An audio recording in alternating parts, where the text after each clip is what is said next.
Welcome to Manny's Irish Pub. This is the Predictive PlayBook, and I'm your host, John Ryan. I'm going to be joined very shortly by my good friend and pal, Tony Finn, and then at 4:30, Rob Vino will be showing up. Las Vegas Chris, who, if you don't know him, took second and fifth place this past NFL contest season in the Circa contest, netting quite a bit of money. As I guess he's still looking for that one check that we keep trying to tell him where it is, but he still hasn't cashed it for some reason. But I'm not really sure on the winnings on that, but it was big, and he's going to join us. We're going to talk about expected line value and how that factors into contest selection efforts for the contest. And it's not that far away, and people are signing up pretty soon for that. Out in Las Vegas, there was 3,400 entries last year, and now that restrictions are lifting for COVID-19, it's expected to be a lot more than that. So that is a awesome contest, along with the Super Contest, which has been around for a long, long time, and also I think it's a new one. We'll have to ask Chris on this at the Golden Nugget. And there's going to be more. There's going to be more regionally. Atlantic City will have NFL contests to sign up for, and they're fun to do, but they're very, very challenging. So there's my good friend and pal, Mr. Finn, and we are live. Tony, I just talked about Live? Are the we live? contests. Yes, we are. That means I And better behave myself then. uh, FFA will be knocking on I our don't doors. I don't know any other way you are, to tell you the truth. People talk about you behind your back, but I don't see the evidence. I mean, I just don't see it. Well, I mean, I've always said any publicity is good publicity, so let them talk. Well, I was talking about Las Vegas Chris in a positive light, as always, about the Uh-huh. Circa contest, and I think he's going to be able to join us here between now and the time that Rob Vino will be joining us around Okay. 4:30, 4:35 to talk about expected line value and how it's Overrated? a big factor in picking the five side Oh, selections you must do in the NFL. during football? Okay. So, I mean, it's right in my wheelhouse. Yeah. So, at 4:45, we're going to be joined by Jimmy Adams, who is still 29-5 in Major League Baseball. And I say still, I mean, I'm still white hot. Right. So, he's, for those that don't know, co-founder Marco D'Angelo ripped off 25 consecutive Major League Baseball plays with a line not higher than minus 125 on any of those 25 plays. And Jimmy was getting there. He was 17-0, and I did he's 18. I have a mark of 18, and mine were all totals. wow. So none of the line was above. I think the most was a 125. I think 130 in that area where I had a heavy, maybe a heavy 9 or a heavy 7. I don't recall. It was 9 years ago. So Hey, we quite a got to while keep ago. track of those too. I mean, the longest total streak is very impressive. Well, well, guess what? They're a little more difficult than they were then. We had y- umpires played a bigger part then, and we didn't have the extra innings stimulus that we have now, which is much different. Yesterday, I lost a big game. I had a big game on a team that I lost the game on an infield single to third base and an error right after that on a pretty good defensive team. So part of these runs, and I've had some big runs. I've had quite a number of 12, 15, and all sports runs at Wager Talk over a 7-year period.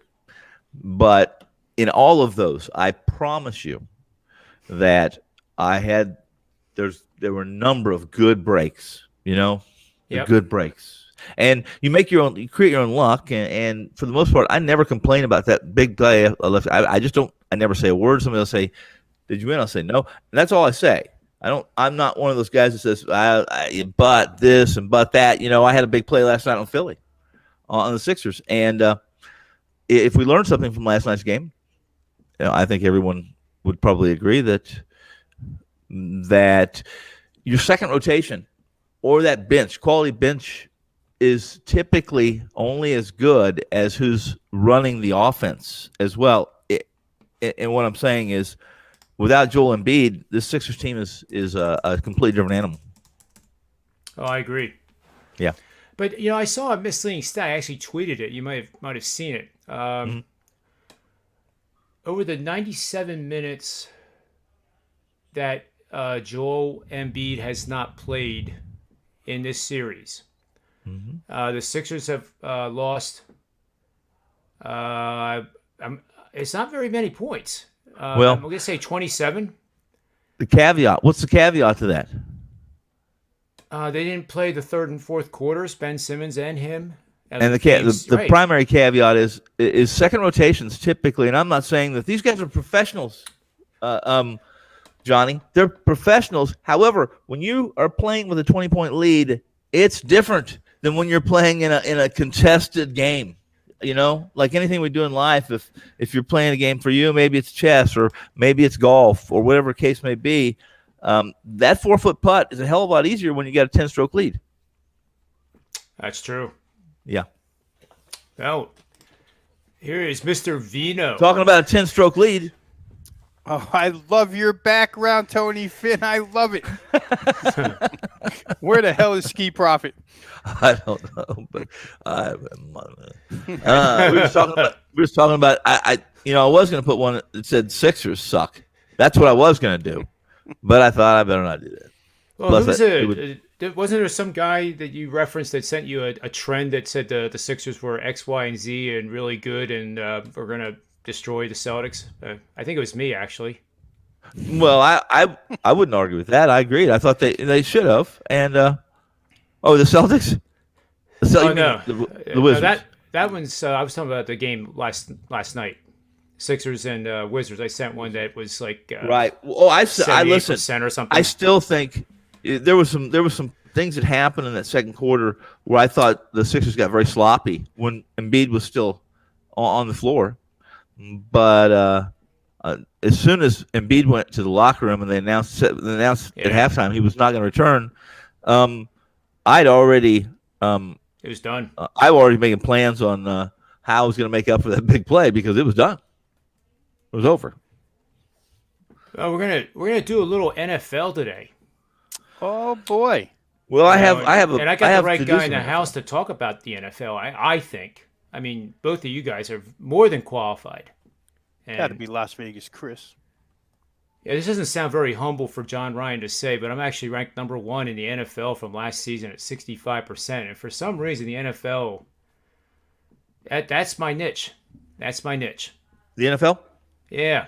I'm you're not saying mine. with your streaks. We were talking about Jimmy Adams. I had him on earlier show today, Rob, and he's 29-5 in Major League Baseball. He was 17-0. And Tony Finn was 18-0 in totals. I was, yeah. Just totals. Right. And my Super Bowl is insane at 18-3. Yeah. And we, the point is that there's definitely, you are definitely the dog more times than the fire hydrant during those streaks. Yes. There is no such thing as Joe Embiid getting hurt. There's more things like that interception on the final play of the Patriots Seattle Super Bowl. They had some good running back. Is that a game you won? Because if that's a game you won, then you need to be at the funeral, or the bar mitzvah, of Pete Carroll. Because that was a here, let me give you a wad of money. But those are two different occasions. They are?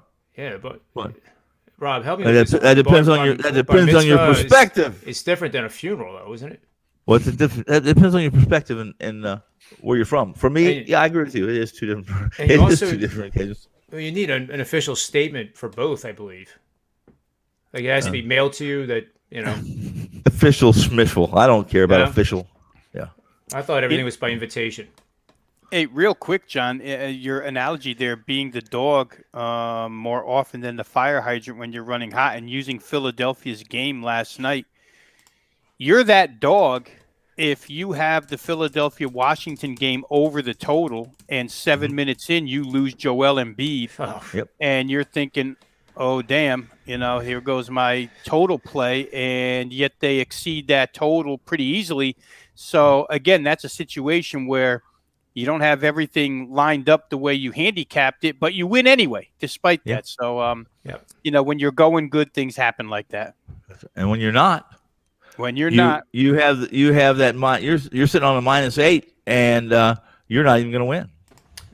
And that's my other saying that, and it's not a financial term that Steve Merrill's allowed to say ever, but I couldn't hit sand if I fell off a camel. Wow. I love that. I mean, that sums it up. Yeah. I mean, where are you riding that camel if you're not hitting sand? Well, sand. I know Tony can relate to that because he lives in Las The circus. Vegas. So The circus. yeah, and then we have Las Vegas Chris joining us. Hey guys, how you guys doing? Chris, how are you? Doing great. How was your Memorial Day? Hot. Yeah, I heard I'm it was, outside, and it's hot outside. I had my entire yard torn up. It looks like a war zone. And then at night, I've been going through the history of my NFL and trying to find patterns with the plays to find out where I may have been going awry and what I may improve and what I may not be able to improve. So I'm trying to get a little bit each day done so that I don't know whether you guys mentioned it, but it's 100 days before the NFL starts today. So the countdown's on, and going to do a little bit of work every day and not leave it for all at once. Yeah, and related to the contest, I'm actually working on a code. The statistical term would be next or closest neighbor. So a variable or an event becomes a fixed point, and then you're trying to calculate the closest neighbor among the data set. So make a long story short, without getting completely off the rails, is that what I'm attempting to do is to be able to take the top 5 picks in the contest that is shown on every single week on Saturdays of all these 3,500 entries, or it's going to be even more this year. What is the consensus pick? Because where people, especially new people, are getting into this, and you go to that page, do not make the mistake of thinking that there's 3,500 geniuses in this contest and that the top 5 picks are locks. And unfortunately, people have done that. If anything, there's times to be contrarian, and more times than not be contrarian on those top 5. But you got to pick the spots. But what this app is going to try to do is to pick among the top 100 during the first 8 weeks of the NFL season, who that top 100 consensus might be. What is going to be the popular bet among the top 100 contestants? And then in the second half of the season, it'll be the final 9 weeks of the top 75, and then the last 4 weeks will be the top 50. And that's purpose is for like Chris's situation last year, where he has to jump over people that are ahead of him in the standings in order to get to second and fifth places where he finished. And sometimes it's totally different animal than trying to pick a winner, in your office pool, for example, or anything else. You have to make picks that are not necessarily picks that you go to the window with. You're trying to get picks that nobody else is going to have, or few people are going to have among that top 50, so that you can leapfrog over them. And that's hard to do. So we're playing around with some math that hopefully we all know it's not going to be 100% accurate already. I mean, it'd be ridiculous for me to even say that, but hopefully it's going to be a good tool to use to identify some great betting opportunities in those final weeks, not just for the contest, but for also going to the window. I have an idea.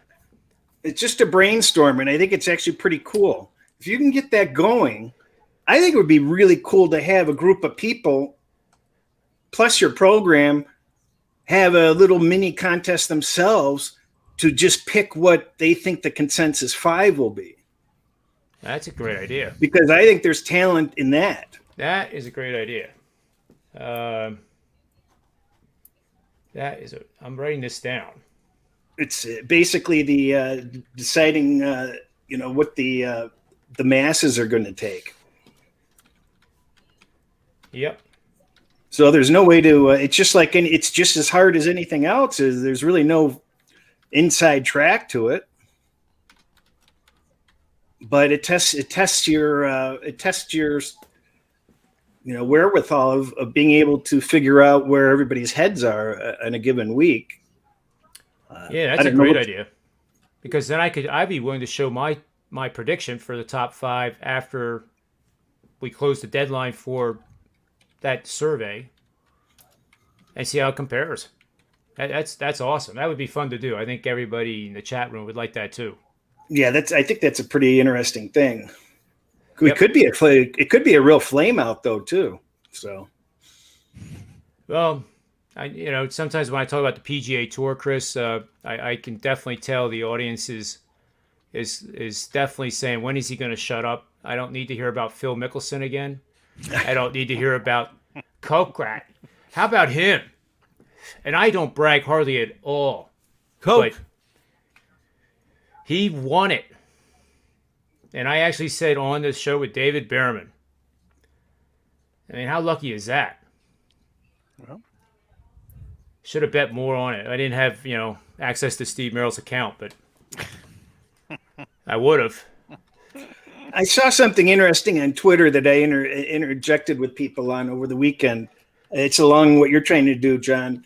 They're running the data from Super Contest picks for the last, I think they went back to 2013 or 2011 or something like that. But they're evaluating the value of closing line value. So what they've determined is that there is no benefit to chasing the bad lines. And Exactly. it's probably working against people that are chasing the off lines, which is, and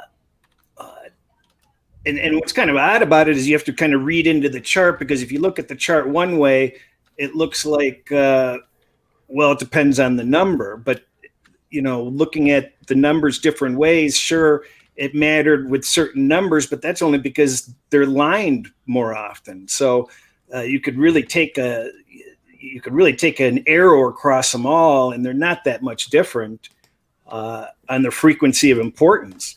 So that's the other thing that I found interesting about the chart. But that's one of the things I was doing this weekend about my plays is closing line value. Does it matter? And I don't think it does if in general with NFL. Is it okay if I show one of the charts? Yeah, it's not my chart. I have their names on it. I don't know who to properly credit on it off the top of my head, but just so that's out there. Yeah, we'll just Sportfolio Kings and Deep Value Better. But I like what this says. And hopefully everybody can see it. It's a little dark mode there, but to Chris's point, you have the closing line value on the bottom, and then you have the total number of games or instances where that occurred, and then the dots running across horizontally is the win rate. So I guess a good example, Chris, and tell me if I'm wrong with this, would be the line comes out and you receive a static line, by the way. The lines don't change in the contest. And say, Dallas is playing the Eagles and Dallas is favored by 3. All of a sudden there's injury news on Saturday and the line goes to pick. So is there any opportunity to take advantage of that? And pretty much the answer is, I guess maybe just slightly better than a coin flip. Well, if you look at that chart, this is the one that I didn't take a careful look at, but it seems as though the more value you have, it doesn't necessarily make a hill of beans of difference. Pretty much all of those are right around the 50% mark, even if you have 3.5 points of line value. So that's kind of surprising. Now the chart chasing ghosts, is that the one that is better? That's the bar chart. Well, I'll just show it.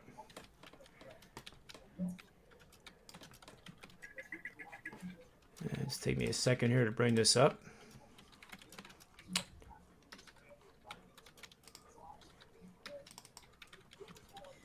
And voila. So this is the bettors chasing ghosts closing line value is more noise than signal. Yeah, the way I read that is it doesn't matter if it's key numbers or regular off numbers. Pretty much the data says the performance is going to be about the same, and there's no benefit to chasing the lines with the advantages. Yep. Yep. Which I told them, I think where it comes into play the most is I think when you're trying to pick out 5 games a week, I think most people only have 2 or 3, 4 games at the top. And when they're trying to find that last game or two, they're going to say, oh, well, I got an extra point there. I'm going to take that. And that's their default game. And that might be the difference for them, week after week after week. I know in my experience, Chris, when I've done that in the past, I would say I'm under 50%. It just didn't seem to work for me. But now we have the math that's telling us why that wasn't working. And there's nothing worse than that too, because you feel like wow, you just got a gift.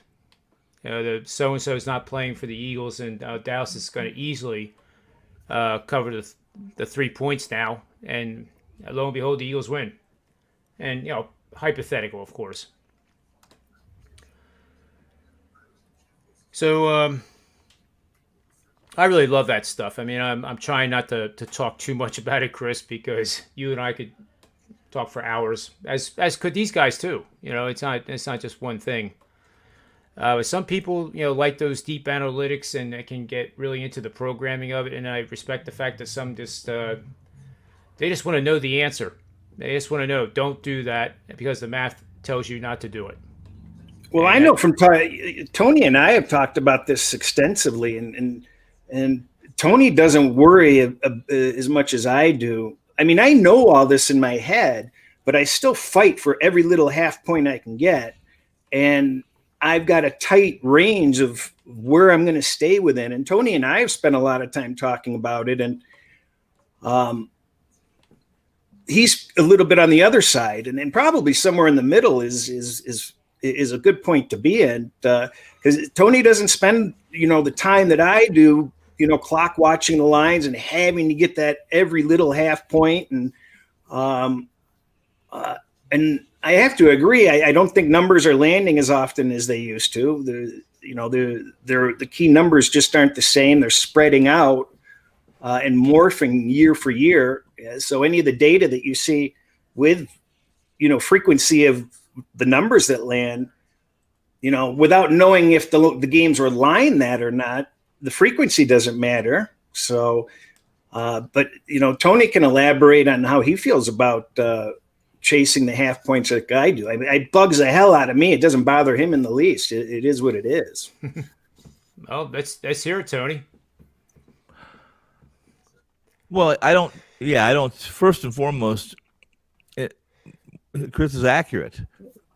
A lot of what Chris does is I do, but I do it for, and I'm probably going to sound. This may sound selfish. It may sound contrary to what people believe that we do, but we're for the most part when we're serving clients, unless your clients are unless it's a select group that you have not necessarily handpicked, but they have a 100%, or at least a close to that, a complete understanding of what's important and what's not, and what kind of player are they? What kind of gamer are they? Are they a weekend warrior that is looking to just have someone to blame for losers and celebrate with winners? Are they somebody that's taking it seriously? Chris takes it as it should be taken, and most of his clients, I'm just guessing, but what I've heard him tell me is that they follow at least they adhere to his creed, if you know what I mean. And that is, I believe that everyone's different, like who we're dealing with, Wager Talk, whether it be Sports Memo, whatever that situation may be for you. But most people, or at least a large percentage of people, guys, that purchase our picks as a PPG or as a pay per game play, are, first off, it's rare that they're going to be on a game that Chris is on or I'm on, and they're going to get the best number. It's not going to happen. They're not going to get the best number that game morning. There's every once in a while those things happen where we're not chasing or are not with bit, or nor do we want to bite onto the opening line value. And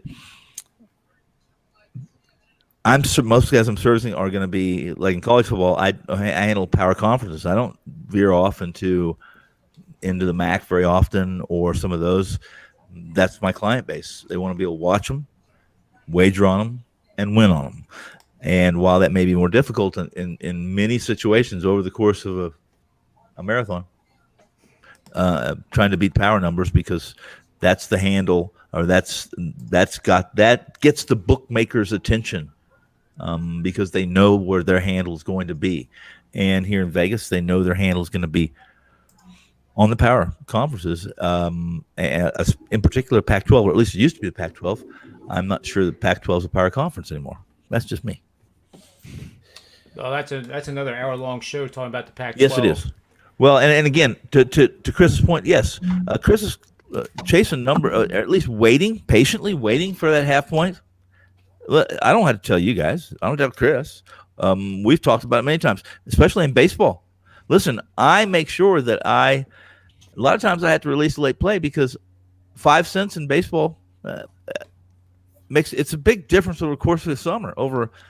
When you release 300 games or whatever the case may be, whatever you're releasing, let's say you average 2 a night, then that's going to be pretty close to 500 games, and that 10 cents makes a big difference in the end. It makes a big difference in the bottom line. It's huge. Just real quick for me, I sometimes have lined the whole season for the NFL, all 16 weeks. Yeah. And the purpose of that is not to see how smart I am. The purpose of it is to have a baseline where I have a season in front of me, created by me, where nothing changes. There's no injuries. There's no trades. There's nothing. Every team is exactly the same every single week. So what happens is then I run the sentiment applications from the betting community on Twitter, and you get a whole wave, especially after sometimes they don't even take 2 weeks, but after the 4th week, the lines are adjusted in the marketplace to reflect that fan better enthusiasm. And over time, you get to week 8, and what I might have said with a line of the Patriots 3-point underdogs to the Dolphins, now all of a sudden flip-flops, and the Patriots are -7. That's where I've found some of the greatest value. In college football, one of the biggest ones I've ever had in 10 years. It ranked in the top 25 in terms of I hate that word value. The market was overextended. The betting community thought too much of the University of Florida and not enough on that team from LSU, who was the reigning NCAA champions. And I was actually on a live show, and I said plus 27.5 is a gift, and I really think they're going to cover it easily. I mean, it's a rivalry, right? So then I was put on the spot. Well, you don't think they can win the game, do you? And I said, well, absolutely. I absolutely do think they have a chance to win the game, and LSU won. But that was because the market had gotten so. It's like an arbitrage in Wall Street. You have one asset that is just screaming up like lumber futures is right now, and you have another one like Bitcoin, which got crushed. So now the sentiment is, you ask somebody on the street, which would you rather own today? Would you like to buy a lumber contract, or would you like to buy a Bitcoin contract? And I think it would be 99%. I would definitely buy Bitcoin instead of lumber. But anyway, that's my kind of take on it. Rob, do you have anything to add? Yeah, I'll just stick a couple of things in here to Chris's point, or to Chris's philosophy of, staring down the screen and waiting for half points that work in his favor, and then making a bet when you get the proper number. I think as a totals player, and again, something that Chris said in the latter half of his analysis was that numbers aren't falling where they used to. But I'm just going to use an example of what I've looked at for 28, 29 years now in this business is if there's a total on a game and the difference, guys, between betting it over 47 or betting it over 46.5 is a monstrous difference. So I will certainly seek out the 46.5 if I can find it. Getting a half a point under or over, whichever way you're going to play, a key number is extremely important. 50.5 to 51. You search down that 50.5. So from that perspective, with football totals betting, I'm a lot like Chris, where I really want to have that advantageous number. As far as something that you said, John, about doing your entire season, 16 weeks, and looking for sentiment along the way, I think where my power ratings are concerned, and I make power ratings on games, every Sunday morning before the openers come out for next week.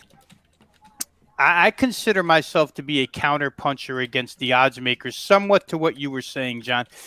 If there's a Saturday game in college football where, and we're just going to use an offbeat example here, where Florida State's quarterback gets injured and is going to be out for the next week, I'm going to power rate the game the same as I would have if that quarterback was healthy, because I want to see how much the odds maker is going to compensate for that particular injury.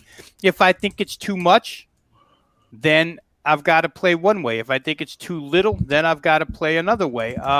So certainly I think that, once the second week hits and you're able to see a team with a backup quarterback or whatever the injury may be, then I adjust the power ratings. But I definitely do agree to a more on a week-to-week basis rather than laying out an entire season and looking for sentiment along the way. I think on a week-to-week basis, when I power rate games, I certainly am looking to counter punch and look for overreaction from openers that odds makers put out there. Sometimes a quarterback isn't worth a 6-point adjustment. Sometimes he is. Sometimes he's only worth 3 points. So I certainly counterpunch in that direction. I don't immediately change the power rating and say, this is what I think quarterback X is worth, and this is what the line should be when they open up. I'd much rather power rate it with that guy, with a healthy squad, and then see what the number is and go after it that way, whether it's been an overcorrection or, in my estimation, an undercorrection. I've got two things to you, Rob. But for me, the half point is absolutely crucial if it's going to change a winner into a loser. Right. If it's only going to be the difference between a push, I can live with it a little bit more. But I can't stomach a half a point that's the difference between winning and or losing and pushing. So that's my philosophy. But John, when you do map that all out, do you have the whole schedule in a database where you're updating your power numbers and that's constantly changing at a moment's glance? Well, the idea is to have the power ratings for week one and they don't change. So I do the whole season based on that. And that's why I was saying I have a baseline that's static, that those teams don't change one iota. And the lines are based on if they're, I imagine like a 1 week season where they're playing 16 games all on the same day. And there's no public, there's no social media stuff, there's no injuries, there's no coaches getting fired, there's no trades. And then you evolve the season in a live fashion and compare to the benchmark and see how far away you are from that benchmark at week one. And then, of course, you have to then dig and dig and dig to understand, well, what's the difference? Why is Dallas now favored by 7 over the Patriots when they were supposed to be a 3.5 point road underdog?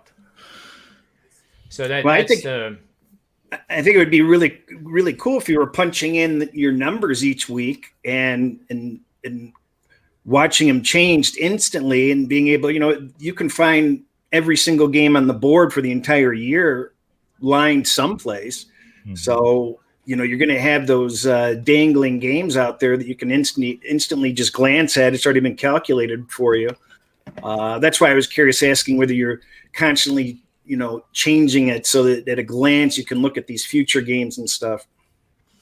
Yeah, and to your point, I've had to do that without doing the best job I can not to see any of those early lines, because that, I don't care who you are, if you see a line that's a real line, it immediately impacts you and you can't overcome it. So that's where I kind of do both, like my own intuitive feeling about a team, like what would this team be favored by in week 1, and then the power ratings then are a lot more objective. So I have the 100% gut feel, subjective. Like what's the market going to do today? Like what's Bitcoin going to do today? And what's Dallas going to do today?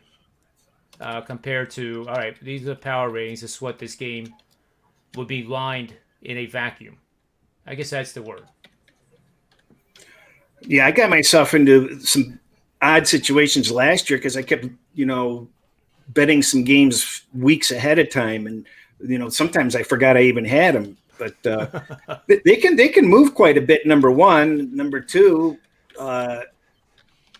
there's just always something that happens in between that just really makes it dangerous. It actually makes me feel better that they have lower limits, because you can really get yourself in trouble thinking that you've got something, and there's just too many things that can go wrong, and you think you're holding something great, and by the time it comes around, it's not looking that great. I'll tell you, Chris, that's a sign of sure life of leisure when you put bets in a couple weeks in the future and you forget that you have them there.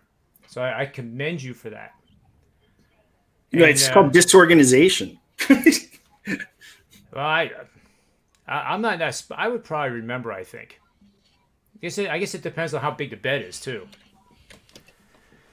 So we're gonna transition here. We have Jimmy Adams coming on, and I had the pleasure of having him on my one-on-one show today with Top Flight Sports Adam, and this guy's just running hot, so hot that it got Marco D'Angelo's attention of his 25-0 record. We also learned today that Tony Finn has a 17-0 personal best in totals. 18, please. 18. Sorry, that's all right. It's been 18 years ago. Well, that's where I got confused. I was just trying to keep you a little humble too. Yeah. And Rob Vino, Rob Vino's won back-to-back years as the best NBA handicapper at Wager Talk. And have you had any big runs like that? I did have one, John, back in about 2000, 2001, when Sports Memo was just originating as a company. I was there from the outset, 1998, but we used to have a 3-hour, believe it or not, 3-hour radio show in Las Vegas, and 8 in the morning till 11 in the morning. And at that time, it was just myself and the host. And we'd come on, and in one baseball season, I had actually run a string up to 21 straight. Wow. Before it lost. So that is certainly the longest I've ever gone without a loss. But then again, if you're here for 29 years doing this, you should have one string like that, right? I mean, eventually blind squirrel finds the acorn. So yeah, that was mine, but it's years ago. It's in Major League Baseball, and it's in it was 2000, 2001, somewhere back there. Yeah, that's quite a run. And just curious, Las Vegas, Chris, what have been some of your runs? Well, my most notable run was when I was about 19 years old, and I went 0-18 one night betting baseball. It was $20 a pop, and I went 0-18 with one guy, and I went 1-20 with the other guy. It was just awful. But last year in NFL, I won 11 or 12 in a row. And it's not uncommon to hit like a 10 to a 12 level, but I don't remember anything longer than that actually in recent memory, quite frankly. It seems like it's always that 10 to 12 area that it just cuts off. Well, I think it's safe to say the NFL is probably the hardest sport to rip off even 10 in a row. I'm not saying baseball is easier, but it's slightly easier, I guess. Is Teddy still active? I know Teddy had like 11 or 12 in a row in Major League Baseball. I don't know. I think he's at 14. He's at 14 now. Yes. So there you go.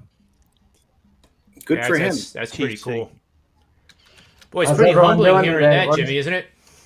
Yeah, no, I mean, you're only 29-5. I know, man. I got to really pick it up. Yeah, No, it's been a great run. Teddy's on a great run. It's been a lot of fun.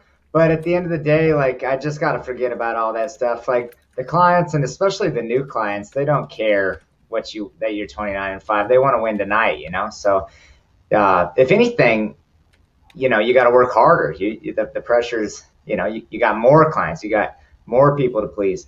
And, you know, as I'm super grateful for the opportunity to be in this situation. But it's only about winning tonight, you know?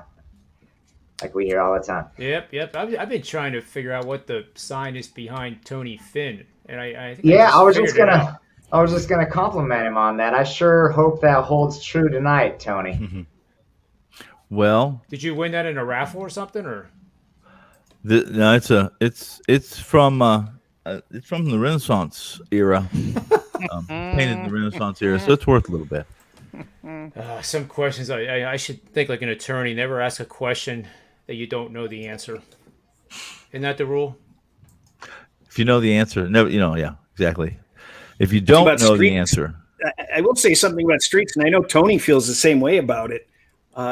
My free plays were going on such a great run. I was like at 80%, like at some asinine amount of games, and I was actually putting them out there saying, you know, fade or follow, because that's the perfect time to go the other way on somebody, unfortunately. And I was recognizing that. I wasn't promoting my free plays as something, oh, you got to hop on board. I was like, hey, maybe you should start fading these because it always goes back and forth. So there's something to be said for fading somebody at some point. You don't catch the falling knife, but once it's happened, sometimes good things aren't going to happen.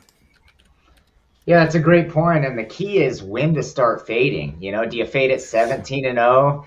No, you never fade. You always ride with the streak until it ends. So you can only lose once, and then once it's happened, then you can kind of see what happens for a handful of games. Definitely. No, I love the thought. I think it was 2002 season when Oakland ripped off 20 in a row. If that's the right year, then that's the year that I thought I was smarter than Tony Finn, and I decided to step in front of the freight train, and I bet the 18th, 19th, and 20th game rather aggressively. It felt like an 0-18 that Chris was outlining that, well, they got to lose tonight. They can't win this game. And then they puked that 11-0. That was against Kansas City, I think, the one that tied the record, where they were up 11-0 and then blew the lead. Yeah. And I was like, oh, now I got it. And, I felt bad about that because I should have been cheering for the streak. I should have been cheering for them to, win 30 in a row. I'm an idiot. I mean, I grew up when I was sitting there looking at roulette tables, trying to go the opposite way instead of, and betting, exactly what you're saying. They can't keep winning or they can't keep losing. And like an idiot, I'm sitting there, losing and losing and losing, trying to figure out when it's going to stop. And it's just so dumb. But I'm telling you, that's a lot of people think that way. Quit trying to figure out when it's going to stop. Ride with it. You can only lose one time. Yeah, that's the magical thing with the roulette table. You get, red coming up 8 times in a row, and it's amazing how much money is on red on the next turn. Like, it's going to go on forever. And that's why I can't play it, because I would see all that money on red, and I would go, this is insane. And I would remind myself that coin flips are mutually exclusive. It does not matter if it was 11 in a row, 12 in a row or 3 in a row, heads does not have a better chance of coming up than tails, just like red and black. Until 00 hits you. Oh, that's true. There is the green. Mm-hmm. But I Twice. think like on the sports like streaks, and then we'll move on to the NBA here. But in comparison to a team streak, they've covered 8 in a row against the spread in the NFL. I can show you mathematically where it's no longer a 50-50 proposition because the market now has adjusted the probability that heads is going to come up versus tails. So if the team streak is 8 wins in a row, and let's make that connected to heads. So heads has come up 8 times in a row in an NFL game covering the spread. It's not 50-50 anymore. That part I can tell you, but it's not enough for me to say, well, after 8 games, you should load it up, and it's not going to go to 9 because it will go to 9, but not as high a percentage as 50-50 chance. But that's another show for another time. So let's move on to the NBA because that's why Jimmy Adams is here. We know he's I'm good. going to say goodbye, guys. Thanks for having me on. And Thanks for being here, Chris. Really appreciate it. Chris, take care, buddy. Good luck, everybody, tonight. Awesome. Thanks. So we know Jimmy's really good at baseball, 29-5, but let's find out how good he is in the NBA because I know he wants to talk about the Lakers, which is Tony Finn's favorite team. Because I definitely can tell what that word says, and Lakers are sick. It says sick. Yeah. S-I-C-K. Well, I mean, I feared it had to do with AD being out. Yes. Yeah. So Lakers suck. Yeah. So we'll hear Jimmy's take on the game, and then we'll find out why Tony Finn feels this way. Take it away, Jimmy. Yeah, so this is the third show I've been on today recommending the Suns. So if they get blown out tonight, I'm going to look real bad, and we'll just stick to baseball from there. No, I'm just kidding. But, yeah, Suns did a great job, obviously bouncing back, tying up the series at 2-2. DeAndre Ayton had his 4th straight double-double. He's playing great. Chris Paul had a step-up effort. He's playing great. Payne behind him, a very capable backup. Devin Booker, we know how great he is. We should expect another big game out of him. But I can't overstate enough how much the loss of Anthony Davis is going to affect the Lakers. He means so much to this team. And without him, LeBron's going to have to shoulder the load. And the role players are going to have to step up and knock down shots, something they haven't proven that they can do recently. The Lakers are not knocking the ball down from deep. They're shooting 32.5%. They shot in the last game. They're shooting 29.1% from 3 for the series. So LeBron's going to try and put the team on his back, look for Phoenix to turn him into a jump shooter. If LeBron starts taking jump shots, we've got the Lakers right where we want them. The line was 5 when I gave it out last night. I saw some 5s this morning. It was ticking up to 5.5 by the time I did Wager Talk this morning. So it's still reasonable. You can still get a 5, 5.5, lay the chalk, take the Suns, and I would be very surprised if they don't cover this game tonight. Great breakdown there, Jimmy. So let's move over to Tony Finn because I'm just dying to hear. I don't have anything to add, do I?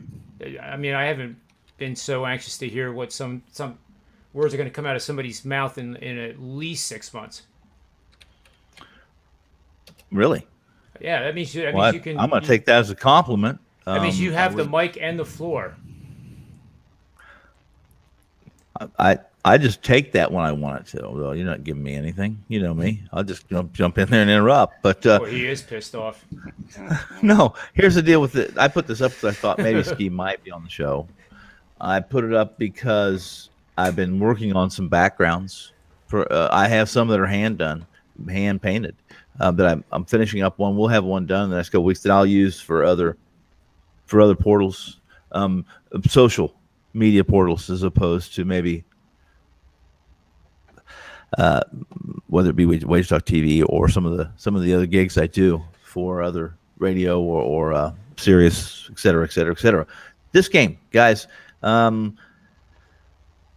what can happen to a team, what can happen to in a series when you lose somebody like Anthony Davis, was front and center last night when Joel Embiid went out after 10 minutes of playing.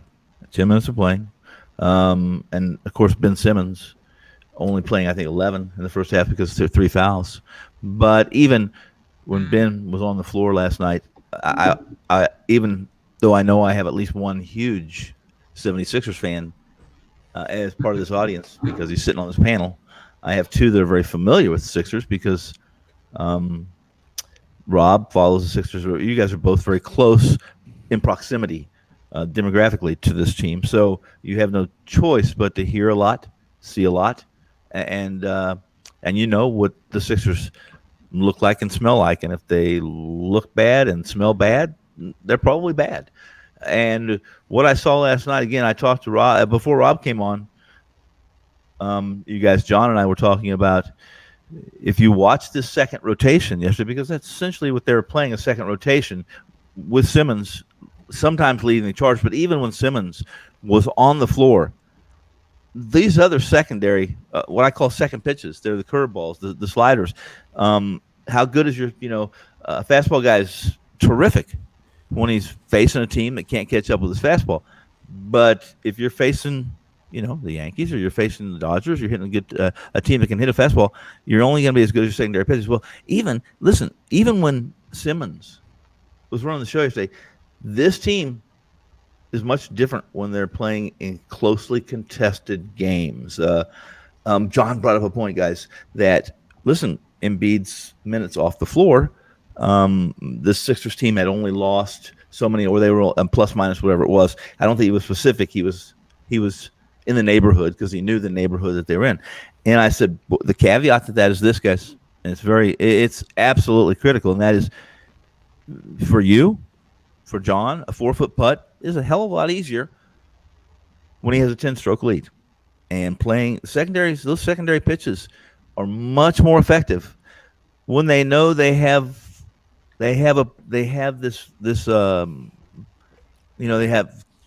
drunk and they have 10 feet to the curb. I can do this. I can get home without hitting the curb. It didn't look like that last night, did it? I mean, I think I saw Rob nod his head when I mentioned when they announced Embiid was not going to return. My play on the Sixers was done. I knew that, and I think any Sixers fan that follows this team knew that. Even when they played some tough defense at times, and Washington made some bad decisions on shots and offensive possessions, and they made their human or their mortal lock run and got up. Even it took a lead. Next time I looked up, they were down by 8 again, and that is what we have. That's who the Sixers are without Embiid. That's why he's the MVP, in my opinion. That's why the Lakers still have a chance to win tonight, even without Davis. Whereas I do not feel the same way about. I guess I've talked long enough. But to the summary of this game tonight, without Davis, this Suns team's a good defensive team. They're balanced. They have guys. They're not depending on one person to.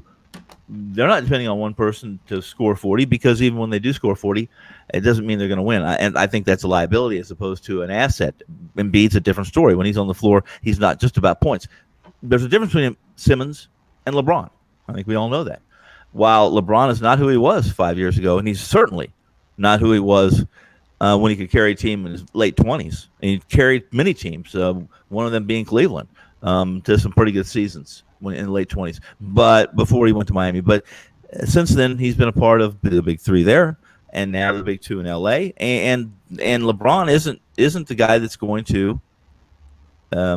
He's not going to beat the Suns tonight by himself. I don't care what he does. He's not capable of, in the shape he's in, and the conditioning and the form he's in, of taking the ball to the rim, creating his own shot 40 times, especially from distance, and making a high enough percentage to outplay what the Suns bring to the table or bring to the court. I don't know if you guys agree, but that whole dialogue I just had there was more really about my concern about the Sixers and Embiid, and not Embiid, but Simmons. And we've had this discussion, guys. The three of us say, when we've been on alone, we've talked many, many times, and we have dueled with John. In fact, as John thinks that Simmons doesn't have to score. All he has to do is rebound 15 times and dish out 15 dimes, and that's good enough. I'm going to disagree when it comes down to championship team. That's just me. Without Davis, the Lakers, with Davis, the Lakers aren't a championship team against a pace and space team, a capable space and pace team. Without Davis, they're going to have big issues just staying in touch with the Suns tonight in Phoenix. I like it, Tony. But one thing I'll add is that the Suns are a vastly different team, vastly better team than the Washington Wizards. That's correct. So in this current series, the Sixers have a chance to end the series against. Oh, they'll win the Washington series without Embiid, but Yes. we'll have to see whether he's going to be available. I think Tobias Harris could be the step out guy that does enough on the floor, because he does do a lot of things on the floor that are not seen in the box score. In addition to scoring 30, that would be overwhelming to the Wizards, even with Westbrook and Beal on the floor. But against the Suns, I would say if the Sixers were playing the Suns, I would agree with your whole statement about that LeBron cannot do it himself, and Tobias Harris would not be able to do it himself against the Suns, and it would be a pretty bleak situation for the Sixers playing an elite team, and maybe even a team not even elite yet, but the Atlanta Hawks, I think, are going to advance, and that would be the next opponent. So I don't think I'd be saying the same thing if they were playing the Hawks even. Any thoughts, Rob? Yeah, I don't even know where to begin. Begin with the Lakers game. Begin with the Philly issue. Toss them all into the barrel. I'll start with the Lakers, guys, real quick, because we did NBA tip-off today. And as I had a lot of problems with this game as far as handicapping it and thinking that I was sure of myself one way or another. On the show, at the time when we were doing it, this number was 5.5, 207.5. I got done analyzing, and Teddy says, before he starts to analyze, he says, let's start with this. This screen has just gone red. The number's down to 5, 4.5 in some highly important indicator shops, and it remains there, and the total shot up from 207.5 to 209, 209.5. When you see those numbers right away, and immediately what we assumed is Anthony Davis is going to give it a go here tonight. If he gives it a go, you got to ask yourself, whatever side of the fence you're going to be on, is he going to be effective or is he not going to be effective? One or the other. My take on this game, guys, real quick, was without Anthony Davis, and when I was talking, that's what I was assuming on that show, that there was no Anthony Davis. And I was saying to the guys, if I sit here and I watch the Lakers, and I absolutely dread the thought of that half-court offense without Anthony Davis, then Frank Vogel, if he doesn't feel he doesn't have to feel the same as me, but he should. So my idea was, without Anthony Davis, the Los Angeles Lakers have to find a way for cheap baskets. There's got to be more transition in this game. You cannot come down and set up and depend upon a team. Jimmy hit upon the fact that the three-point shooting has been abysmal. I'll put some numbers to it. First game, they shoot 26.9. Second game, they shoot 30.3, 25%, and 32.5%. They stink from the perimeter 4 straight games, period. This is not a good shooting team. End of story. And I'll put a heap of that blame on Kyle Kuzma. When they traded for Anthony Davis to the Pelicans, Kyle Kuzma was untouchable. You could have anybody else. He's untouchable. Kyle Kuzma, 7 for 29 in this series from the field, 24%. He's 3 of 16 from 3, 18.8%. That ain't getting it done. They probably wish they had Brandon Ingram instead of Kyle Kuzma right now to help themselves offensively. But, if you're going to play without Davis, I would say you have to pick up the tempo if you're the Lakers, get out in transition, battle Phoenix that way. And I was looking at over 207.5. With Davis, it's a different story because if Davis plays, I think, again, here comes the dribble, defense first, 23 seconds, get a shot up, and you get low possession, low opportunity for points, and maybe it's an under again. For me, it's real hard to tell which way this is going to go. I don't know Davis's effectiveness. I have no clue. Is he going to be on the floor? We can wait around another couple hours as individual bettors and wait on that. As far as recommending it to anybody at this point in time that's a client, I just don't have a good enough idea. If Davis doesn't play, I think I might play over. The total will come back down to 207.5, and I'd play it there. If he does play, I don't want any part of the over, and I don't know what I want in this game. John, where the 76ers are concerned, and in our city, you're closer to the city, I think, than I am. I'm about 35 minutes outside the city, but we still get the same media nonsense. And today it's out of control. Today it's just out of control. You get hosts, guys, sports talk radio hosts here in Philadelphia that are committed, Ben Simmons, in all seriousness, guys, Ben Simmons is divided like on political lines. That's how strong it is here. If you're pro Ben Simmons, you don't want to hear a single word. I heard listening this morning, and a talk show host just absolutely cut a guy off who was anti-Ben Simmons at clutch time. Shut him down, told him he couldn't take it anymore, and hung up the phone on the guy. Listen, these people have to admit where they're right and where they're wrong. Again, we talked about this last week, the three of us. What Ben Simmons does well, he does top 5 in the league well. Yes, he can get assists. Yes, he can get some rebounds. Yes, he's a great passer, blah, blah, blah. Yes, he's an all-world defender. But what he doesn't do well, he very bluntly sucks at. He sucks in the last 4 minutes, and you saw it yesterday.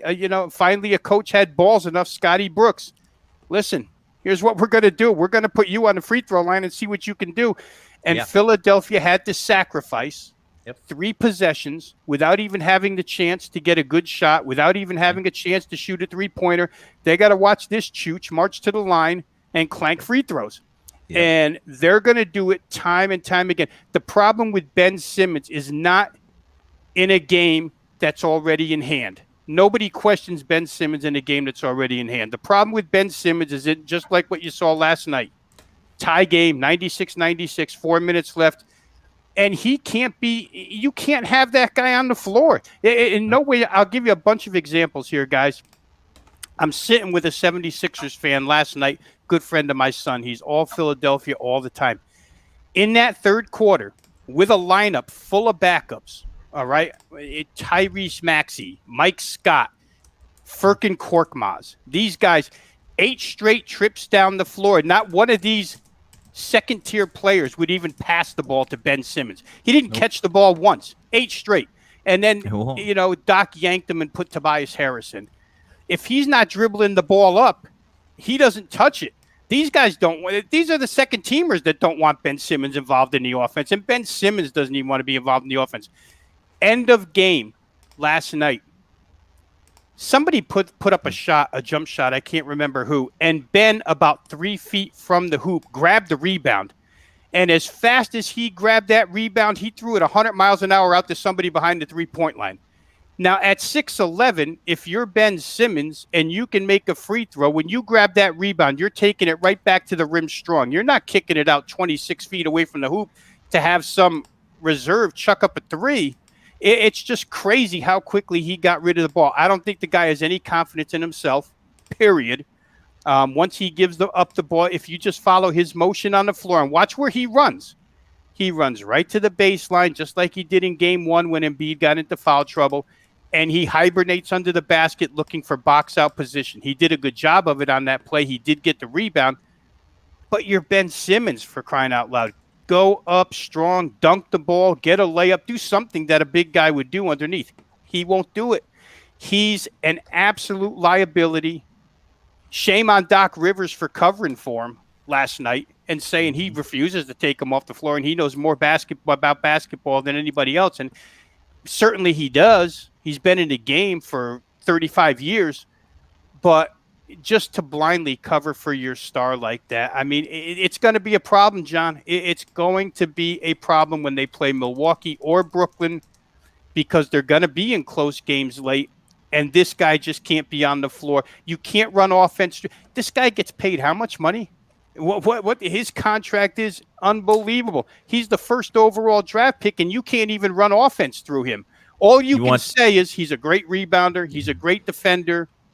Unless he's making a stop every possession down the floor himself at the end of a game. If it's Your point, me, Rob, I can't have. point. There's Your 15 other point guards in this playoff. Well, not now because two teams are. Miami's done. There's a bunch of other point guards in late game situation that you want instead of Ben Simmons, defense or not, rebounding or not, passing or not. You just don't want this guy in that particular situation. That's the one thing that's wrong with him. It's pigeonholed. I get it. It's late game. It's close game. It has to be that particular scenario. But in that scenario, he's going to kill that team. He's going to kill that team in some capacity. He probably killed them last night because they played crazy good defense as a second unit with a ton of energy to get back in that game. And then, like I say, they decided to hack a Ben, and the game got away from Philadelphia. So I don't know. I just wish the big three for Brooklyn. Rob, you made a solid point, and it needs to be looked at. The big three for Brooklyn. This is not a good defensive team. They don't foul a lot, but when if they play Philly, they'll use those fouls late in the game, and guess where they'll be using them? You're right, on Simmons. Hey, Tone, let me tell you this, because I did this on NBA Tip-Off. You want to know what the big three for Brooklyn shoot from the foul line in this series? This is Durant, Harden, and Kyrie. Game one, those three guys from the free throw line, 27 of 28. Game two, 23 of 27. Game 2, 14 of 14. Game 1, 25 of 27. Those three guys are 89 of 96, 92.7%. You can't foul any of them. They'll kill you. Ben Simmons is the polar opposite of those three guys. Yep. Those guys are legitimate stars.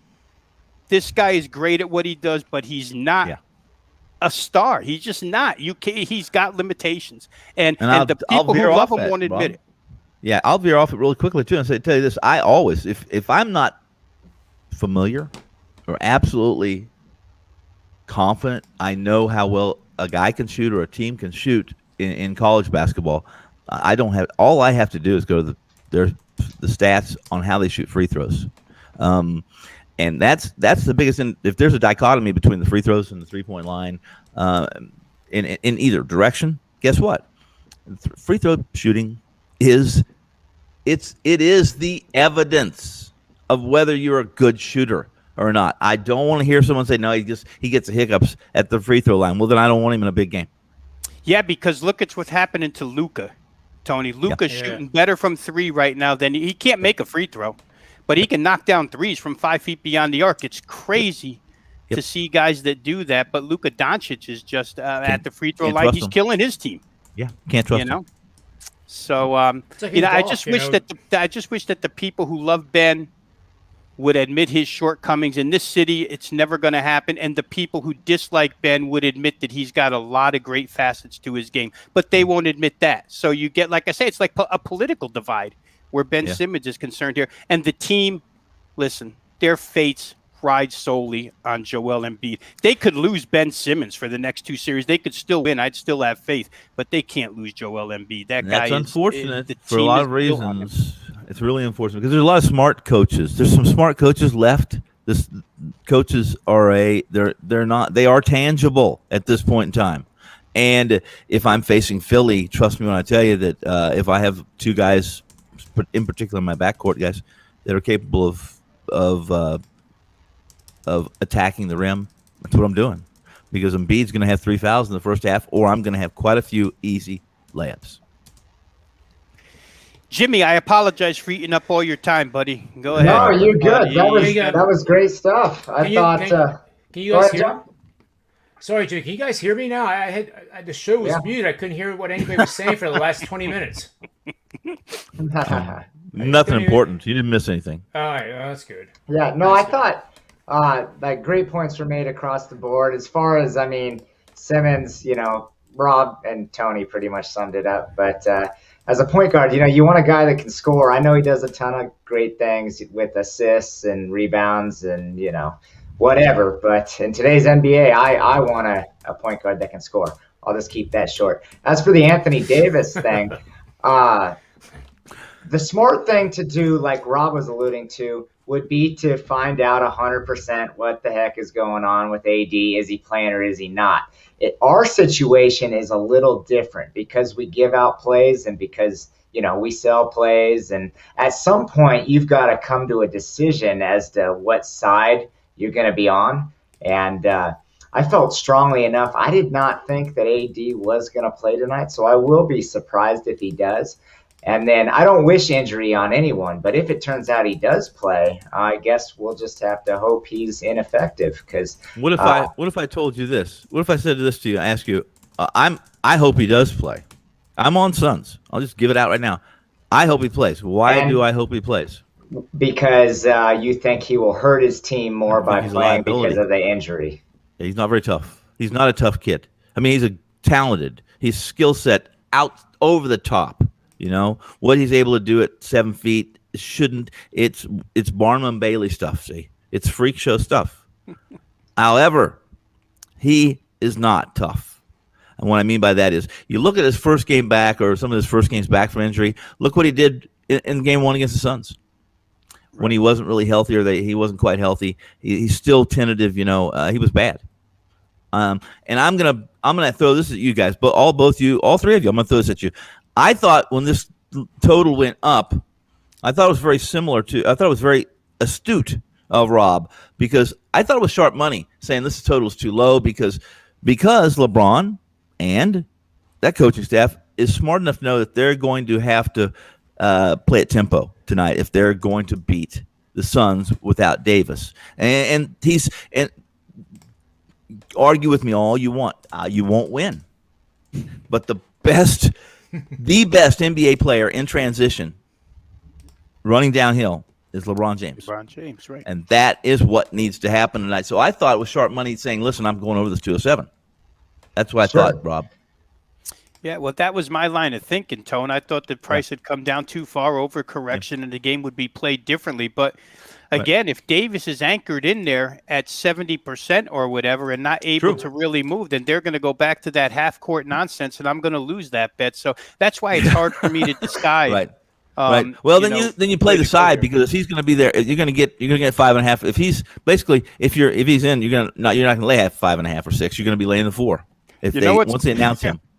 You know what's hysterical is while me and Teddy were analyzing that game on NBA Tip-Off, Ski's head was off to the side, and he was betting the Lakers even more. He had already bet the Lakers. He was betting the Lakers again. He'll get older.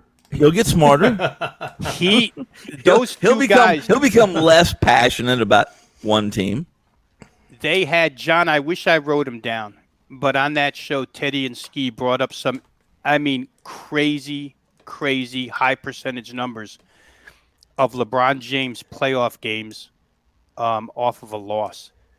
And one of them was 20-2. One of them was 42-9. They were ridiculously high percentage win numbers for LeBron off a loss. So, you could probably pull those up on your database at any time. But that's what you're betting into if you're betting against the Lakers, because you're not asking them to win a game. You're just asking them to come within 5 points.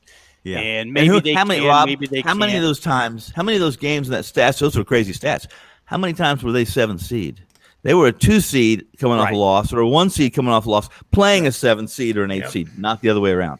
There's always, those database numbers, there's always, I say it all the time, Tone, they just don't consider any context or situation whatsoever. They don't tell you injured players. They don't tell you load management. They don't tell you anything really. Third in a 4-game set, it just, they're numbers.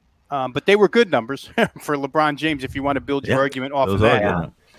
Whatever gets LeBron James to start taking jump shots tonight is what we want, right? Yeah, so I heard the transition argument. I understand he's good in transition, but let's have him knock down some jumpers, Steph Curry style, and see how he does, Yeah, if I'm betting over, I don't want to No. No, for the Suns. You want him to go to the rack for sure. And I think you're right, Tony. I don't know.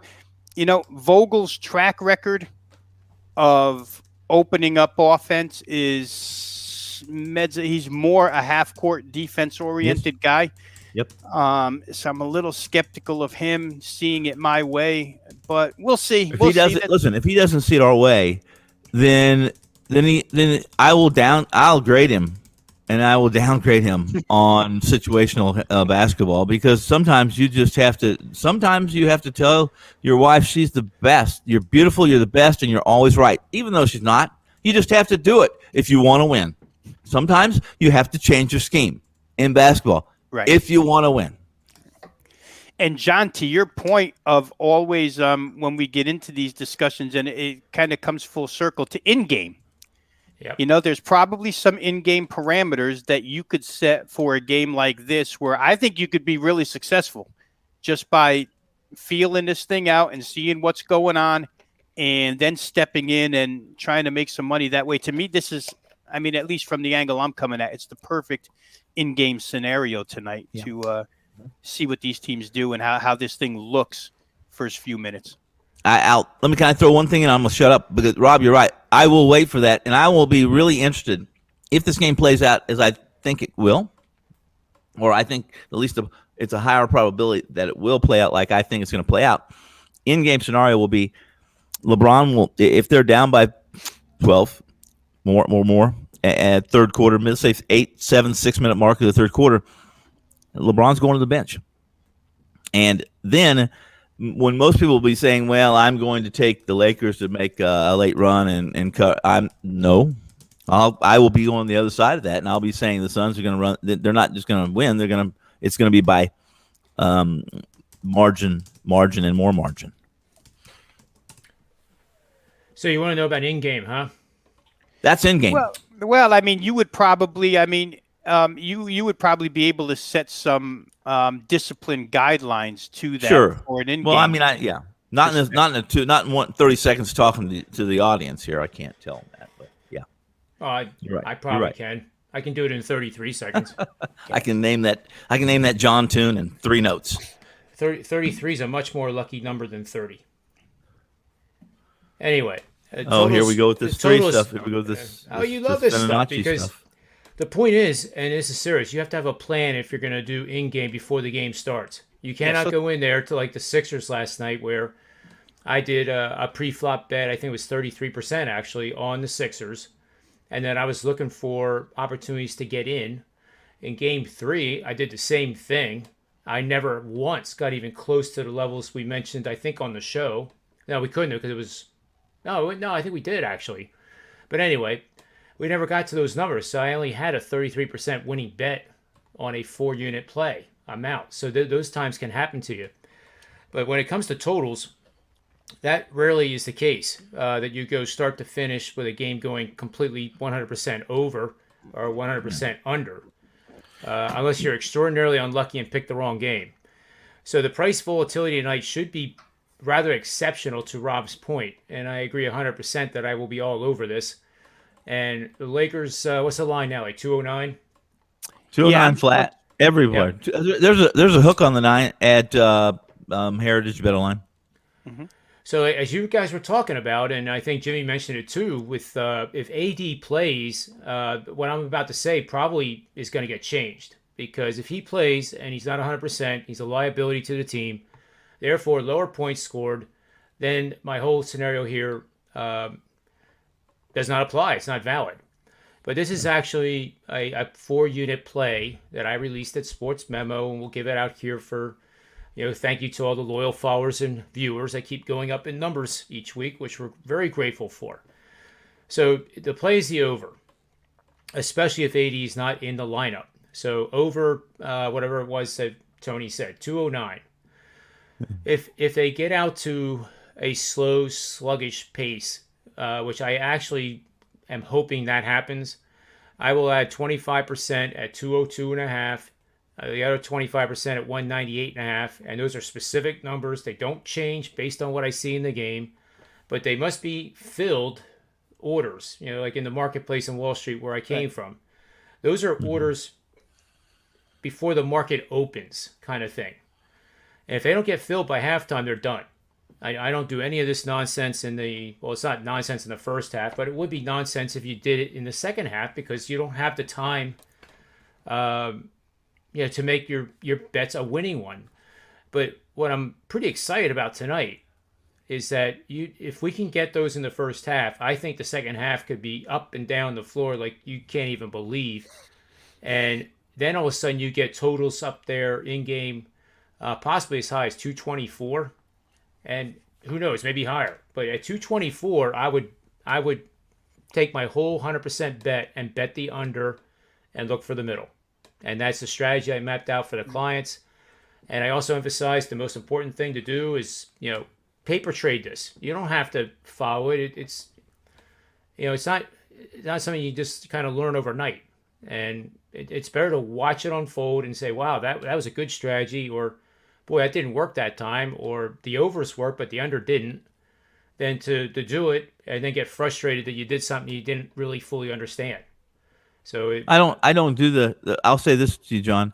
I really don't have a concrete or a blueprint that's written in ink when I go into a game because I'm a trip handicapper, and much of what I do is trip handicapping, even in the NFL, even in college football, especially in those because of the distance between games. But in game live, a lot of what I see and what I understand and what I believe I understand and what I feel, and so a lot of that has to do with it's so situational. It's John Blow he's on one of those heroin highs, and when he throws something up, it's just going to go in. It's his history, So I'm embellishing to a degree, but you know what I mean by I'm an old horse. Marco will tell you what a trip handicapper is, and that's a guy that sometimes won't show up in the form. But this horse got in trouble last race, and it doesn't say anything about that. He got bumped at the gate, and he's a speed horse. He has to be on the first. He's got to be out front, and he had never had a chance. It may show they ran, but long story short is, I do a lot of trip handicapping during in-game lives. That's awesome. It's 100% great to know. Yeah. Yeah, it's great for the people watching to just see two different schools of thought. One disciplined attack with, price points already laid out, and one where, you're going. I'm probably more a feel like you are, Tone. But I think I probably wish that I had more time to sit down and map it out ahead of time and say, if I get this, I'm definitely doing this, and if I get this. But with the short amount of time that you have in game, especially in basketball, where the ball's up and down the floor and you go to press the button because you think you have a number and your bet isn't taken because that number's changed within the last 6 seconds. It is to have that number sitting right in front of you, 198.5, boom, got it. Don't have to think twice. Don't have to second. Right. That time thing is big. I just spent a lot of. I plan on doing more in game. Starting today. No, this is the time of year we get a little slower for us, but I got my internet's at I'm now at 900 to 1,000, and I'm not using. I refuse to use feeds. I have to at least have a cable when watching the game because you can't. You'll miss too many. You'll have too many rejections on your in game, as you just mentioned, Rob, with speed and timeliness, and you have to be and call it what you will, but you also have to be like John. You have to some degree, even if you're going to be a feel guy like me, I'm pretty decisive. When I feel it, I don't second guess myself. I get it done. And John's plan makes that really easy. If it's a numbers, if you're doing numbers, betting numbers, looking at numbers, and your plan's gauged on metrics and variables, then you don't have to second guess yourself. It got that number, I'm playing it. I'll just add real quick that if you're not an experienced handicapper, be careful with the in-game betting because you can absolutely dig yourself a terrible hole by chasing and trying to climb out. So, maybe have some limitations and have a plan going in for sure. That's a great. Listen. There's a time when you wave the white flag and you move on to another game. I have been there many times where you know what, I'm not chasing this anymore. That's absolutely good advice. Very good advice. You just toss the bitch in the trash can and find another one. There's all kinds of those girls out there. No, and I know that's a point that you've made countless times, John Ryan, to the people out there where you can't just keep chasing. There's guys out there that will chase in game and chase and chase and chase until, like Jimmy said, you put yourself in a hole. There's no reason to do that. There's no reason to do that. It's rapid fire, and rapid fire can get you into trouble for sure. But yeah, you don't want to be doing that. You just don't want to be doing that. You have to have half an idea what you're doing. Practice at it a few times. Do something. But there they got it, right? They got two different schools or two different ways to do it. Again, this sports handicapping, the most inexact science of all of them. We all go about it different ways, some same, some different. But at times we all come to the same conclusion, right? And in different ways we get to the same point. Jimmy, we are not rooting against your Phoenix Suns plays. No, We're just trying to bring up the the counter side to that with this crazy line movement at about 3:00 Eastern time and what this guy's even going to do. And again, like we've reiterated, guys, it just becomes a decision in your own mind. Do you think Davis is valuable at 70%, or do you think his ineffectiveness or potential ineffectiveness hinders that team? And, whichever way you think is probably the way you're going to bet this game. Right. No, I think, obviously you all bring up great points. Whatever's going to slow down the tempo. I like what Tony said about Anthony Davis playing and being ineffective, but with him out, I just don't think they can do it with him out either. So I like the play. We'll see what happens. I'm going to sign off and let the big names get to it. But if you're watching, we're going to sign off in a couple of minutes anyway. It's all right. If you have to go, you have to go. It's fine. Hey, head over to Sports Memo, get an MLB play. We're going to try and start the month of June out. If June is anything like the month of May was, we're going to make a ton of money. So $9, let's grab another baseball winner and cash with the Suns. Good luck, guys. All right, thanks for having me. Good luck to you tonight. I'll be rooting for you. You want to go ahead and tell the three of us, right? We'll turn the sound down real low. You can tell us who you're on. That way we'll bet them. We'll bury them right now. Yeah. We'll jinx you for certain. I'll slack you. All right. Good luck. Good luck. Good luck tonight, man. I'm just fucking with you. Thank you. Take care. See you, Jimmy. Yeah, he's definitely a guy to be tailing.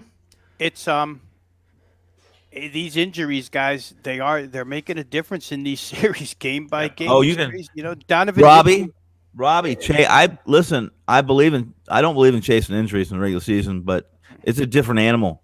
You chase injuries in the playoffs. You absolutely. It's way different. I mean, these series happen so quick and things change so rapidly. I was saying today, playoff handicapping way different than regular season handicapping, right? Yes. I mean, this is so much more situational than breaking things down fundamentally like I like to do. The situations, for instance, real quick here, guys, in that Denver-Portland game tonight, Denver plays a gutless game and Portland runs them off the floor. And Portland probably had a lot to do with that. I shouldn't say gutless, but the coach, Michael Malone, who, he can be a little animated in that post-game conference. He was upset. My team played soft. And MPJ, Michael Porter Jr. is running around taking 3 shots, lost at times. And Jokic was a little bit bothered by physicality in that game. And when a coach calls you out, the tendency, and I heard Jokic, or I read Jokic echoing those sentiments a little bit.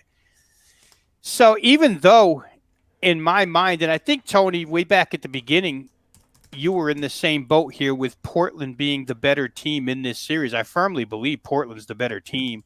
I do too. But the situation kind of dictates at -1 first half. If you can't play Denver -1 first half tonight at home with a little bit of rage in them from the opening tip, then you probably can't play them at all anymore in this series. You probably think they're done, finished business. They're not going to compete anymore. Yes. Yes. Yeah, I agree. I think -1. And then we saw it in game 1. where Denver actually at home led at halftime 62-59. They were winning, and Portland came back in the second half and stole game one. And that very same thing could happen tonight, in my mind at least. I think Denver could get out. Asking them to cover one isn't that big of a deal for the first half. If they don't, they're probably cooked, because I think if they're losing at halftime, doubt starts to creep in, and Portland with confidence is as dangerous as anybody. So I think from a situational standpoint, Tone, that's the kind of thing I'm alluding to with playoff handicapping, is that game to game, it's so situational, and sometimes you throw the other stuff in your handicapping arsenal away because the situation just overrides everything. And at some point, it's a rare deal. Portland's a different animal. The reason I like them, I think they're a better team in the series. A lot of it has to do with the absence of Jamal Murray. I mean, I agree. I think you agree with that as well. It made me sell a ticket. Yeah, but this damn Portland team, it doesn't matter what the score is. It doesn't matter how much they're up, how much they're down.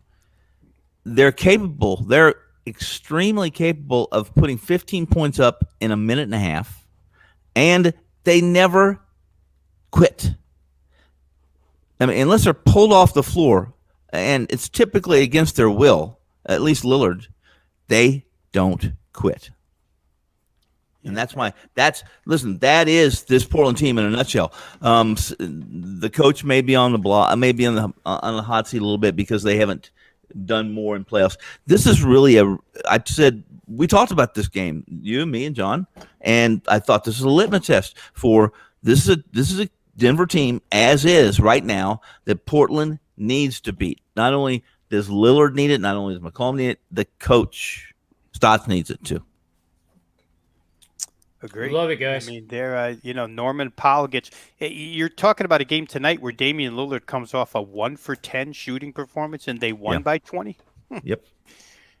So they're one team that when they have confidence, they're just dangerous. Look out! And I'm sitting here with a series ticket on Portland, and a first half bet tonight on Denver. So I hope it goes that way. Denver, when you get yourself in these, inner conflicts. But I do think, Will Barton's going to come back in Game 6, Tone, for Denver. I read today, which helps their offense. That's some motivation a little bit, right? Yeah, it's motivational. However, he doesn't help them tonight. Right. No, that's very true. Very true. So we'll see how much heart they have, because I figure if they can't be ahead at the end of the first half, then they're toast probably in this series. They probably lose in 6. It doesn't make it to 7. Because Portland going back home, I just don't know if Denver can beat them there. I really don't. No, I'm agreeing with you. I'm telling you, I'm agreeing with you, and I think I just don't know what to say about we already said it all about the Lakers, and what I believe. Listen, LeBron's ghost is will always be urban legend. In my opinion, and I know there's a lot of Lakers fans that they're not.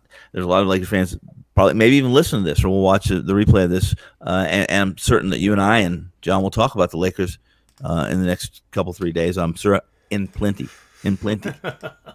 But the legend of LeBron is just that, and it's the legend. He's not 20. He's not 30 years old. He's not. Listen. If LeBron was 29 playing at that level, I'm not betting against him tonight. Right. I'm not doing it.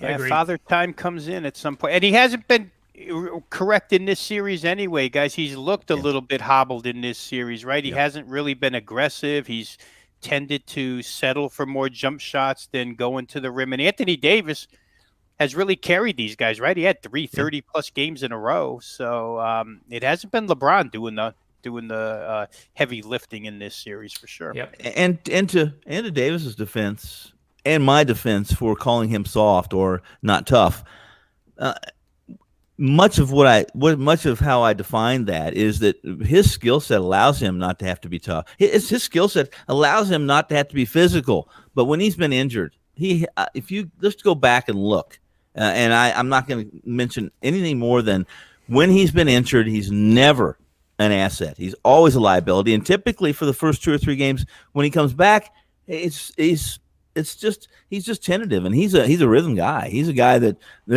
needs to have a couple games under his belt to be a threat from the 3-point line. If he plays tonight, I'm Williams. I'm coach and Sons. I'm going to tell you right now, there's some things I'm going to do. You're going to have to prove to me you can do those things, or I'm going to make you do them until you do prove it, or I'm going to let you do them and not succeed. That's just the way I would approach this. But I'm sitting at a desk in the desert, the Mojave Desert, and I'm not going to be coaching them. Oh, I love it. It's been a great show. But all good things must come. Free plays. I got a free play for you. I got a free. You guys don't even have to try. You know, the whole thing just flows now. You know, it's not very hard for us to. It's not very hard to bullshit for an hour. I can do it for 2 or 3 hours. Yeah, but it's not even that, Tony. It's not even that. I mean, it's much better quality than that. Well, it's so nice of you to say. I don't have any 6-figure contracts to sign on my desk. Well, you're not allowed to say that you have one in the first place, or they'll take the contract away from you, you dummy. That's exactly what I am. A dummy. It's a good thing I'm his legal advice, that's for sure. A couple of years of rapport built up between me and Mr. Finn here. Oh, yes, I think. We kind of feed off each other. Yeah, and I've only been with these guys for about, 4 months, 5 months? Hey. Has it been that long? Seems like 5 years. Seems like 5 years. I'm not sure if that's a compliment. We'll have to ask the chat room. It's a joke. We'll have to ask the chat room. If you're ever looking for a compliment from me, you'll see me a completely different face on, and well, that's what I do to you.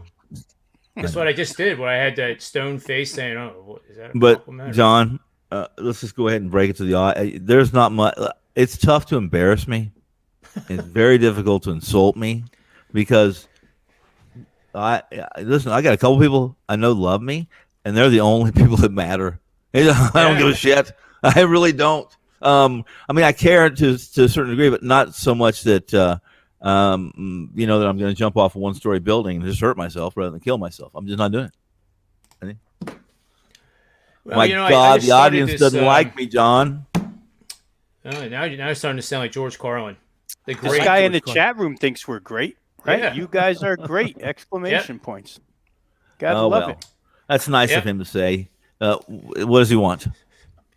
Well, you guys know I'm new to the social media scene, right?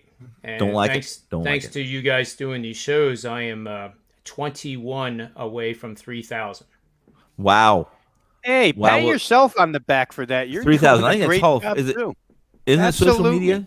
3,000 is like a landmark. It's like baseball. It's like 3,000 hit. You're gonna be soon. You'll be. We're talking about Twitter. That's Hall of Fame Twitter stuff, right? Yeah.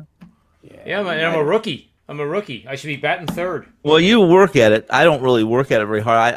I should work at it harder, but I owe it to the pandemic because it made me realize that it's important to do. Before that, I didn't understand it. I thought, who's going to be interested if I'm having a beer on my porch? Well, not me. Nobody, right? I'm walking my dog now, guys. I didn't. No, listen, that's Facebook stuff. That's true. And it's more Facebook. Hey, I'll be right back. I'm going to take a number 2. We really don't give a shit what you're going to do. You know? No pun intended. Gee, yeah, absolutely. Pun intended. Wow. So, because we have to end the show, let's just do this quick best bets with no analysis because I think we all know who the best bets are. But no, just bet best bet. John, I'll go quick because I already talked about it. Denver -1 first half. There you go. I love that pick. I absolutely love that pick. Pass it off to Tony. Yep. Well, the quickest thing for me would be to say the same thing. That wouldn't have to do any analysis, but I'm not going to because that's not what I do. I'm going to say take the Braves. Nice. Fade the Nats. Take Fried, who is better than his service numbers, and all he has to do is get Soto and Schwarber out tonight, and they win. And they win decisively. and you're gonna have to lay $140 or $150, but lay the wood, guys. Atlanta by 2 or more runs. Beautiful. And my best bet will be, well, before we get to that, Suns is Jimmy Adams' best bet. Yes. And 29-5 running in Major League Baseball isn't too bad. No. By the way, I'm going to brag just a little bit. I've been 5-0 in hockey. Hey. And guess who I had last night? I don't know, but you're hiding them from Toronto. I had Montreal. They, I saw. Numbers don't lie, man. Numbers do lie. Big Stop price. it, Johnny. Well, not They lie all mine. the time. Not mine. Oh, okay. Yeah, I saw something between the Rage, Sports Rage, and he was dressed in his Montreal and it's one of the examples where things are rolling, they're rolling good. Yeah, it was funny. I just basically said there's not anything I can say that this image hasn't already said. It was quite Gabe had hair. It was quite the image. Yeah, they take it far more serious up there than I do. I'll tell you that. I mean, that Yeah, Toronto Montreal thing is real. Yeah, it is. Yeah. Well, that is. I'm going to assume those were the original. Was the original 6 or 8? What is it? It's 6, right? It's 6, right? The original Blackhawks, 6. Blackhawks, Detroit. Red Wings. Those two, Montreal, Toronto, Montreal, Boston, and Boston, right? Boston. That's 5, right? I don't know if there were the Rangers one of those. I thought it was the Rangers, but I don't know for sure. But that would have See been my guess. if we were true hockey blue bloods, we would know that. It would just it would just roll right off our tongue. Yeah, that's right. We don't know that stuff. We know John Naismith. Sue Anderson 24 just says Rangers. There you go. Okay, there you go. There it is. So we did know it. Well, you guys did. I wouldn't have gotten it. I just know. I just know the term. I've read it enough. I guess that's soaked in. That's not the Texas Rangers, right? That's the New York Rangers. That's the New York Rangers. Hey, John, you talked about it enough last week to enough people to where I actually watched the let's say the final 15 minutes of that Chelsea Manchester City game. I think they had 7 minutes of penalty time at the end. But congratulations to the guys that came on your show. Nick Borman, Wager Talks, Nick Borman, and your other guest who thought that the guy who called it cagey, right? It ends up being an easy under 1-0, never in doubt, under 2.5. So that was Paul Carr from True Media Sports, and they basically provide the advanced analytics to the professional teams and college NCAA types. And he was 7-0 during the UEFA on my show. 7-0, and the under was so easy. Yeah, that was never in so question. Easy. But he did have one game that was under 2.5, and they scored 2 goals really quick in the beginning of the game, and that was the final score. Yeah. So Tony Finn has the Braves. Jimmy Adams has the Suns. Rob has Denver Nuggets first half, which I like that play too. And then mine is going to be the Lakers over 209, 50% pre-flop. You don't exceed your bet amount. So if you bet $100 a game, you're going to put 50 at 209 pre-flop, 25% at 203.5, $25 more at 198.5, and that's it. And those levels are basically a modified version of implied volatility in the marketplace, which is used for options trading and that kind of stuff. So I adapted that mathematics to the NBA totals because it kind of reminds me of the volatility that you can get on a stock that trades at 200, and that's basically what a total is. So anyway, that's another show. I mean, that's not going to happen now. So let's before you go, the audience should know this, and Rob may have mentioned. Rob, did you guys talk at all about? And I'm still on the Anthony Davis thing because I really believe I don't think he's going to play tonight. I really don't think so. And I didn't mention to you that if you remember, he was injured before Game 3. He had that knee injury, and then he kept telling the press, "There's no chance I'm not playing. I'm playing. I'm playing. I'm playing." Right, and I think part of that injury had to do something with the groin. It just, one thing leads to another, kind of domino theory. But you've seen nothing in the press that he was like he was before Game 3, saying, and I'm looking at 3 different articles that were sent to me. There's no chance I don't play tomorrow. Obviously, I want to see how I feel. This is the playoffs. There's no chance I don't play, and none of that verbiage is anywhere to be seen right now. Yep. Yeah, it's difficult. I'm seeing here now that Joel Embiid is doubtful for Game 5, but the MRI results are not in yet. So, Yeah. um, And Joel's one of those guys. Dude, I mean, how many times, every time I mention Joel, my wife is a huge, listen, first off, she's a very knowledgeable, incredibly knowledgeable. She's one of the guys. You would think she's one of the guys when you sit down and talk sports with her. And she's a huge Kansas Jayhawk fan. That's her team. And she's from Missouri, by the way, Rob. Oh, boy. Right. She's a traitor among her family. Yeah, I'd say so. But every time I mention the word Embiid, she says, hurt. She'll say it. I'll mention the name, injured list. I'll say, and she'll say, sissy. That's all she ever, and she's a big Jayhawk fan. That's her understanding of what Joel Embiid has done, and which isn't accurate, because she doesn't watch a lot of Phillies, but she knows he is a risk to be hurt every time he steps out of bed. Yeah, boy, oh boy, it's a shame for Phil. I mean, I don't think it was serious. Still didn't look that serious to me. Yeah, I agree. And Philly might be wise, guys, to just not play him in Game 5. They're gonna, if he comes back healthier in Game 6, just win they're gonna win as soon as he steps on the floor. So part of my handicap was, listen, Doc wants to win this game. They want to win this game. They want it done like they had done the 2 games prior to that. Embiid and Simmons played not 1 minute in the fourth quarter. That's what they wanted yesterday, going into the next series. Because look at where Milwaukee is. Look at where the Nets are. These teams are not putting a bunch of minutes on these in a season that was already condensed. So there we go. Yeah. Love it, man. Yeah. So hey guys, good luck tonight.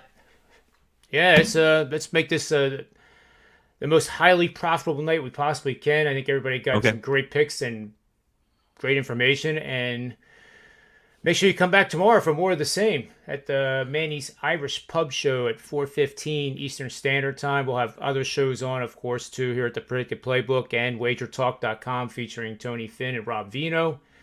And the other platforms they're on, it's hard not to be able to follow them. It's hard to actually watch every single show that they are on because they're on a lot of different types of shows, including Sirius XM 204 on the weekends. So for Rob Vino, Tony Finn, myself, the Predictive Playbook, sportsmemo.com, wagertalk.com, may all the wins be yours. I didn't know Manny